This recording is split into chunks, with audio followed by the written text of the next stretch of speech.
At ito na nga niluto ko na ang napili ko kaninang chicken feet. Yan ang pagkaluto. Mukhang masarap naman, di ba? Yan oh.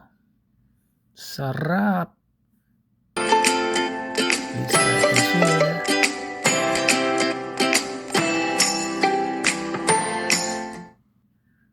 Ayun na nga. Numpisan ko muna siya sa bawang. Yun. Tapos, lagyan natin ng sibuyas. Para ang laki ng sibuyas, di ba? Ganyan talaga yung sibuyas nila dito eh. Lalaki. Sibuyas pa lang, gulay na. Yan, pinakuluan natin sa tubig. Tapos nung kumulo na siya, tatapon natin yung tubig niya para medyo mawala naman yung lansa. Nilagyan ko lang pala ng kaunting asin yan, tsaka dahon ng laurel habang pinapakulo. Nung kumulo na, tinapon ko na yung tubig. Yan, tapos ilagay natin muna sa plato. Yan, hanguin muna natin dyan sa kaldero. Kasi dyan natin siya sa kaldero luluto. Yan, di ba? Medyo maganda-ganda na yung itsura niya. Pero hindi pa yan malambot kasi isang kulo lang, hindi pa nga masyadong kumulo eh. Basta nawala lang yung kanyang lansa. Tapos tinapon na natin. Tapos nagpainit na tayo ng kaldero. Tapos nilagyan ng mantika, olive oil yan para masarap. O di ba? Olive oil yan. Pang pinapainit natin yung mantika. Yan. Tapos lagyan natin ng ini-on ko muna yung doon, exhaust fan. Kasi baka umusok siya pag nilagyan ko ng yan, yung garlic. Pag umusok, baka biglang mag-alarm yung fire alarm eh. Kaya ayan, gisa muna natin yung garlic. Habang di pa brown, pwede nating gisa-gisa ng konti yan, ganyan hanggang sa mag-brown na siya. Pagkatapos niyan, nilagyan ko na nga pala siya ng ating mga sibuyas. Mga talaga yan dahil napakadaming sibuyas yan eh. Isang buong sibuyas yung malaki. Ayaw ko namang hiwain yung sibuyas tapos kalahati lang ilagay. Lagayan natin lahat para kahit sibuyas na lang di parang may gulay ka na rin. Tapos halu-haluin natin ulit hanggang sa maluto na siya. Tapos ilagay na natin yung mga paa ng manok. Diyan sangkot siya. O di ba? Isa-isa pa muna eh. Tapos nung kalaunan ay itinaob na. Ayan.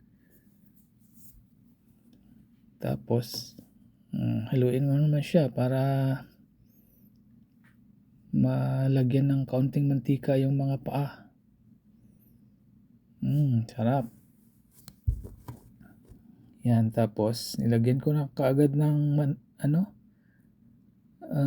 suka para habang pinapalambot natin siya, hindi madudurog ng husto yung kanyang mga laman, pero yung kanyang buto ay lumalambot na. O di ba? Kasarapan. Mabango yung diyan, yung suka kasi yan eh. Apple cider vinegar yan eh. Tapos lagyan natin ng konting asin. Para magkalasa naman. Diba? Tapos lagyan din natin ng toyo para magkakulay ng kaunti. Yan, toyo yan, toyo. O diba? Tapos halu-haluin natin. Yan, halu-haluin. Huwag mo nang masyadong haluin ng todo kasi baka mamaya ay kadurog-durog na yan. Tapos lagyan natin ng takip at pakuluin natin hanggang sa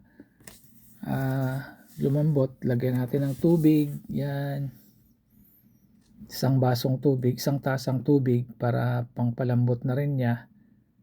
Yan, saktong-sakto lang yan. Pag medyo natuyo na siya, ay malambot na. Ubos na yung tubig.